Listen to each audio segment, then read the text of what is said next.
হায় হায়, মানুষ এত নিকৃষ্ট হয় কেন? মানুষ এত নির্লজ্জ হয় কেন? মানুষ এত বেহায়া হয় কেন? বলেন মিয়া, জিন্দিগি মানেই মোবাইল, জিন্দিগি মানেই ফেসবুক, জীবন মানেই ইউটিউব, জীবন মানেই এই বড় মোবাইল। আমরা পৃথিবীতে আসছি শুধু এই মোবাইলের জন্য ভাই। রাত নাই, দিন নাই, সকাল নাই, দুপুর নাই। আহা, কেমনে বললে বুঝবে? আমার মাঝে মাঝে পাগলের মতো অস্থির হয়ে যায় যে হায়, কেমনে বললে বুঝবে আমার সন্তানেরা, আমার বন্ধুরা, আমার ছেলেরা, আমার যুবক যুবতী বোনেরা, ভাইয়েরা কেমনে বুঝবে যে এটা তো তাদের জিন্দেগি শেষ করে দিচ্ছে, জীবন শেষ করে। অভিভাবকের গাফলতি, সন্তানদের বেপরোয়া জিন্দেগি আমাদের দেশ, আমাদের সমাজ, আমাদের ইসলাম, আমাদের দ্বীন একেবারে শেষ করে দিচ্ছে। অভিভাবকও গাফল, সবাই গাফল, সবাই গাফল। আল্লাহ আমাদেরকে মাফ করে দেন। এজন্য প্রিয় ভাই আমার, ফিরে আসেন। প্রত্যেকের কাছে অনুরোধ করছি, আল্লাহ তাআলার বন্দেগীর দিকে ফিরে আসেন, ইবাদতের দিকে ফিরে আসেন। আল্লাহ তাআলা প্রত্যেককে তৌফিক দান করেন। আমি একটা আয়াত পড়ছি, আয়াতের তর্জমা বলব, তাইলে আমার কথা শেষ হয়ে যাবে ইনশাআল্লাহ। কোরআনুল কারীমের 9 নম্বর পারা, 7 নম্বর সূরা। সূরাটার নাম সূরা আরাফ। এই সূরার 157 নম্বর আয়াত। এই একটি আয়াত আমি তেলাওয়াত করেছি শুরুতে। এবার এই আয়াতের তর্জমাটা বলি। আগে পুরা আয়াতের ব্যাপারে 2টা শিরোনাম বলি, সংবাদ শিরোনাম, শুরু কথা আগে শিরোনাম বলি আর কি।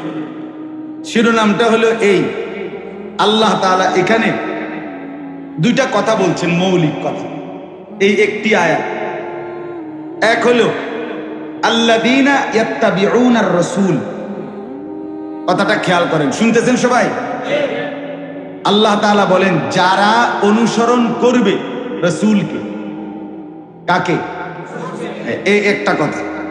এরপর আরো কিছু কথা আছে, এটা পরে কম। কি? 1 নাম্বার কথা হলো যারা অনুসরণ করবে রাসূলকে। রাসূল বলতে কে? প্রিয় নবী সাল্লাল্লাহু আলাইহি ওয়াসাল্লাম। এরপরে লাস্টের দিকে আইসা আয়াতের শেষে আরেকটা কথা আছে, ওয়াত্তাবাউন নূরাল্লাযী উনজিলা মাআহু। এবং যারা অনুসরণ করবে ওই আলোকে, ওই নূর যেটা আমি আমার রাসূলের উপরে নাজিল করেছি। সেটা কি? কোরআন। সেটা কি? আমি আমার বন্ধুকে যেই আলো নাজিল করেছি, নূর, সেই নূরকে মানে আলোকে, সেই কোরআনকে যে অনুসরণ করবে।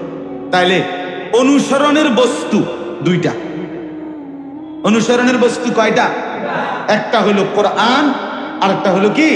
রাসূলুল্লাহ সাল্লাল্লাহু আলাইহি সাল্লামের জিন্দেগি, সুন্নাত। সুন্নাত একটা।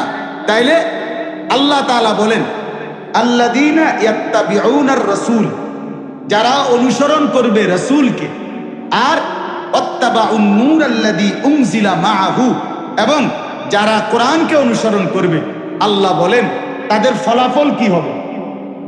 এই 2 অনুসরণ করার কারণে তাদের রেজাল্ট কি হবে? উলাইকা হুমুল মুফলিহুন, এরাই হবে সফল, কৃতকার্য, জান্নাত। খালাস। এই হলো পুরা আয়াতের সংবাদ শিরোনাম, মানে ছোট কথা। কথা বুঝছেন কিনা বলেন? তাইলে কি বুঝলেন? যে যারা রাসূলকে অনুসরণ করবে এবং কোরআন অনুসরণ করবে, আল্লাহ বলেন তারা হবে কি? সফল। বলেন না কি? কৃতকার্য, জান্নাতি। তারা কি হবে বলেন? মুফলিহুন। তারা কদ আফলাহাল মুমিনুন, যে আল্লাহ বলে মুমিনরা সফল। তো আল্লাহ পরে জিজ্ঞেস করেন, আল্লাহ সফলতা বলতে মানে কি? সফল কি? তারা আগে চাইতে ভাত মাছ বেশি খাবে নাকি? বিল্ডিং টিল্ডিং পুরা ফুল টাইলস, এটা না। আল্লাহ বলেন আল্লাযীনা ইয়ারিসুনাল ফিরদাউস, সফল মানে ও চিরেই তারা জান্নাতুল ফিরদাউসের উত্তরাধিকার হবে। তাহলে সফলতা মানে জান্নাতি হওয়া। সফলতা মানে কি হওয়া বলেন না? আমরা বুঝি না, আমরা বুঝি না বাপ। আমরা বুঝি সফলতা মানে দুনিয়া অর্জন, দুনিয়া অর্জন। যেটা তার 3 ছেলের বিদেশ পাঠাইছে, 4টা মেয়ে বিয়ে দিছে, বা 2 বিল্ডিং করছে, 4টা করে রুম, ভিতরে 2টা করে বাথরুম, টাইলস ওলা। হ্যাঁ, আগে পূর্বপুরুষ মাটিতে মুততো, এবার এবার জি ফুট নায়নাথ ফুট টাইলসে মুতে। অনেক বড় সৌভাগ্য না? কপাল, কপাল, সান কপাল, টাইলসে মতে। এটা এত বড় নিয়ামত আর কি হতে পারে? বাবা সফল। অন্য মানুষে এবার রে কয় আপনি কি তামনি তো সেরে গেছে, উনি সেরে গেছে। কি লেগে সেরে গেছে? এবারটা ওই যে 3 ফুট বিদেশ, মেয়েও বিয়ে দিয়ে ফেলছে, বিল্ডিংও করে লাইছে, আর সমস্যা কি তাও না? বুঝেন নাই কথা?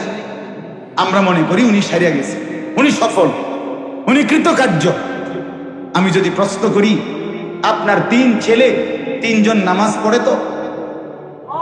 আমি যদি প্রশ্ন করি, আপনার 3 ছেলে বহির্বিশ্বে ইনকাম যে করে শতভাগ হালাল? আপনার 3 ছেলের বউ পর্দা করে তো? আপনার 4টা মেয়ে বিয়ে দিছেন, শ্বশুর বাড়িতে তারা নামাজ পর্দা ঠিক মতো করে তো? নায়নাথপুর ছেলে পেলে সবাই আল্লাহর কোরআন করতে পারে তো? তখন আর কোনো জবাব আসবে না। তখন আর কি আসবে না? জবাব আসবে। তো সফলতা কিভাবে হলো? সফলতা কিভাবে হলো বলে? এজন্য বাপ আমার, এক মুসলমান পরিচয় দিলে, আমরা যদি নিজেকে পরিচয় দেই মুসলমান, আমরা যদি বলি আমি মুসলমান, খোদার কসম, তাইলে আমাদের সফলতা দুনিয়া অর্জন না। দুনিয়া অর্জন হইলে সফল হয় না। দুনিয়া অর্জন হইলে যদি সফল হতো, তো সমস্ত কাফের বেঈমান তারা 1 নম্বরে সফল। কারণ আজকের পৃথিবীতে এখনো গোটা পৃথিবীর মুসলমান একত্র হয়ে কামাই রোজগারি করলে ইউরোপ আমেরিকার 2-4-10 জনের টাকার সমানও হবে না। আমরা যখন 10 তলা বিল্ডিং দেখে মনে করি বেটা বিরাট বড় লোক, ইউরোপ আমেরিকা এগুলা গণা তো ধরে, গণা তো ধরে। আমি আপনার ওই আমার যেই প্রাইভেট কার, এটা জাপানি মডেলের গাড়ি, মানে সবচেয়ে কম দামি গাড়ি জাপানি মডেলের মধ্যে, প্রোবক্স।